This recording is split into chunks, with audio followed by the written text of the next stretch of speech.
one of my favorite programs to do for both adults and for children is Cinderella Around the World.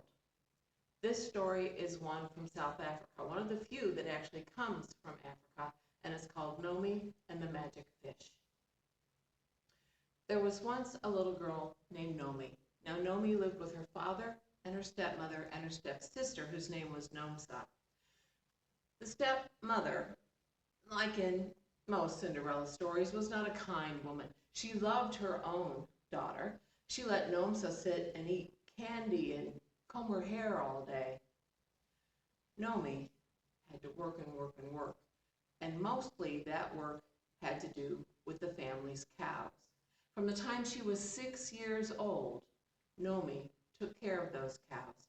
She took them out to the grassy fields in the morning. She would then take them at noon to the river where there was a deep pool where they could get cool water to drink.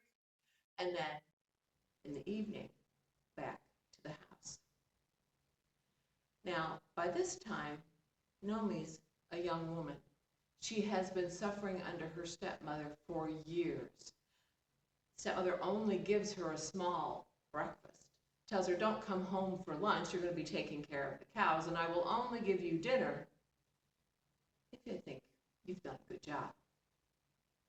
So as you can imagine, by this time, Nomi is quite thin.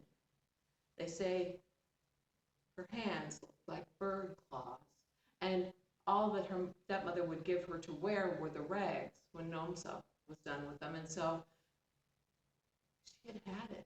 She was overwhelmed, and one day as she had the cows down by the river, she sat on a rock there on the shore and she just began to sob. Now she always took with her her dog, her friendly companion, and that dog put his head up on her knee and began to whimper in sympathy, but there was nothing really the dog could do except warn her that there had been some movement in the river, and Nomi looked up to find a fish had poked its head out, and the fish began to speak with her. Why are you crying? Now, I don't know about you, but if a fish pops its head out of the river and starts talking to me, I'm out of there. And Nomi got up to run away, but the fish said, no, no, no, please, I'm serious. Tell me, why are you crying? Maybe I can help. And Nomi sat back down, and through her tears, she told the fish about all of her difficulties, how she had been mistreated for so long.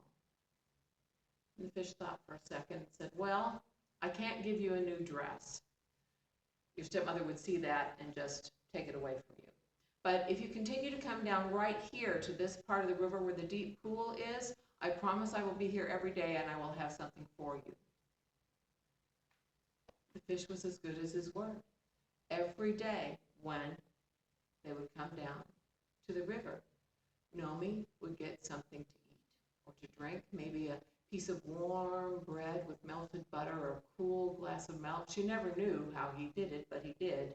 And he didn't forget the dog, who got a bone to chew on every afternoon. As you can imagine, Nomi began to gain weight. Nomi was happy.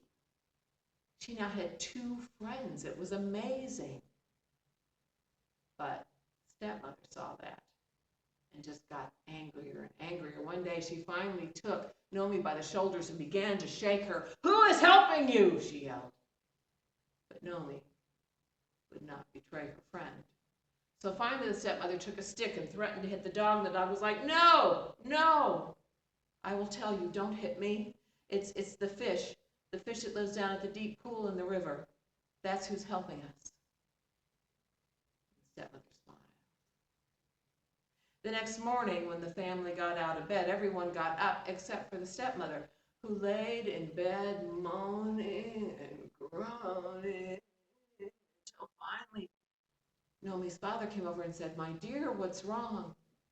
I'm so sick. And the only thing that will make me well is if you go down and get the fish that lives in the deep pool on the river and cook him for me for lunch. Now Nomi was nearby and heard this. And she ran down to the river and she called for her friend and said, swim away, I will miss you so much, but you need to be safe. The fish said, Nomi, this is how things are supposed to be. Your father will catch me and cook me, and your stepmother will eat me for lunch. but she will give you my bones. Hide those in your dress. In the dark, when everyone's asleep, leave and take those bones and scatter them in the garden of the chief of the village. I promise you, everything will be okay.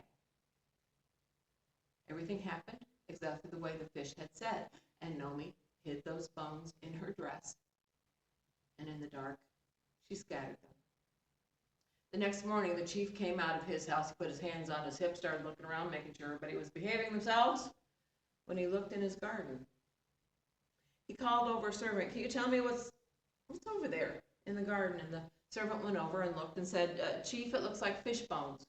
Well, they don't belong in my garden. Pick them up and throw them away where they belong.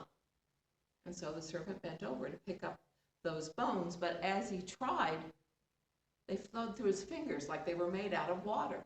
I can't do it, Chief, the servant said. Called over another servant. Can you pick up those bones? And a second servant bent over. The same thing happened. Do I have to do everything myself? The chief said. He went over, and you can guess. Bones went through his fingers like they were made out of water. Once again, the hands went to the chief's hips, and he said, I am making a proclamation. Any young, unmarried woman who can pick up those bones, her I will marry. Every young unmarried woman in the village went home, cleaned themselves, fixed their hair in elaborate hairstyles, put on their best jewelry and their best clothes, and they got in line. What do you think happened? Yep, the bones went through their fingers like they were made out of water. At the end, the chief was so frustrated. Is this every young unmarried woman in town?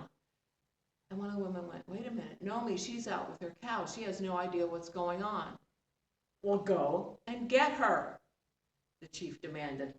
And the young woman went to Nomi, who was taking care of the cows, and said, the chief wants to talk to you. Nomi was terrified. The chief had never wanted to talk to her before. What had she done wrong? And so she slowly went back and stood there in front of the chief and said, Chief, is there something I can do for you? The chief looked down and said, young woman, can you pick up those bones?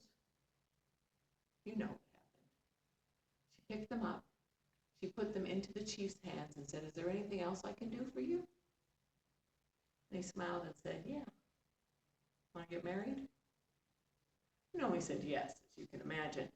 And the ceremony and the celebration went on for 3 days. There was dancing, there was music, there was drinking, there was eating, there was celebration. And everyone lived happily ever after except for the stepmother and Nomi. They knew as soon as the chief realized how they had been treating Nomi all these years, they were in big trouble. During the celebration, they went off, walked into the forest, and they were never seen